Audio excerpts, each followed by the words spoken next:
ಜೀವನದ ಓಟ, ಬದುಕಿನ ಆಟ, ಕೊನೆಗೆ ಎಲ್ಲರಿಗೂ ಟಾಟಾ.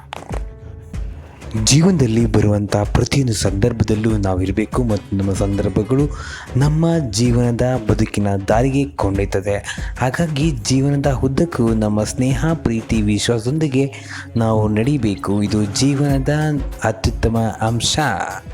ಹಾಗೆ ಜೀವನದಲ್ಲಿ ಉದ್ದೇಶ ಮತ್ತು ಆ ಉದ್ದೇಶಗಳ ಹಿಂದಿನ ಗುರಿಯನ್ನು ನಾವು ಮರಿಬಾರ್ದು.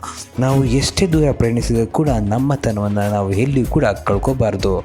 ಇದೇ ಜೀವನದಲ್ಲಿ ಇರತಕ್ಕಂಥ ಅಮೂಲ್ಯವಾದ ಘಟ್ಟಗಳನ್ನು ನಾವು ತಲುಪಿ ಸಂಭ್ರಮಿಸಬೇಕು ಮತ್ತು ಪ್ರತಿಯೊಂದು ಕ್ಷಣವನ್ನು ಕೂಡ ನಾವು ಆಹ್ವಾನಿಸಬೇಕು ಮತ್ತು ಆ ಪ್ರತಿಯೊಂದು ಕ್ಷಣವನ್ನು ಕೂಡ ನಾವು ಅನುಭವಿಸಬೇಕು ಮತ್ತು ಪ್ರತಿಯೊಂದು ಕ್ಷಣದಲ್ಲೂ ಕೂಡ ನಮ್ಮನ್ನು ನಾವು ಕಾಪಾಡಿಕೊಳ್ಬೇಕು.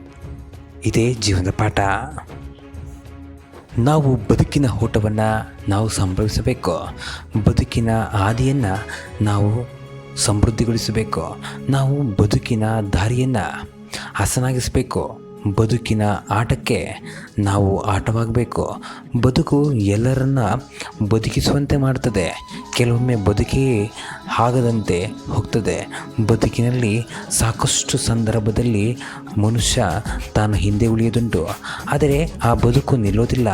ಆ ಬದುಕು ಆ ಕೊನೆಯವರೆಗೂ ನದಿಯಿಂದ ಹುಟ್ಟಿ ಸಮುದ್ರವನ್ನು ಸಾಕು ತನಕ ತನ್ನ ಬದುಕಿನ ಪರ್ವವನ್ನು ಅದು ಎಳಿತದೆ. ಯಾವಾಗ ಮನುಷ್ಯನಿಗೆ ಬದುಕು ಶುರುವಾಗ್ತದೋ ಅಥವಾ ಯಾವಾಗ ಮನುಷ್ಯನ ಬದುಕು ಅಂತ್ಯವಾಗ್ತದೋ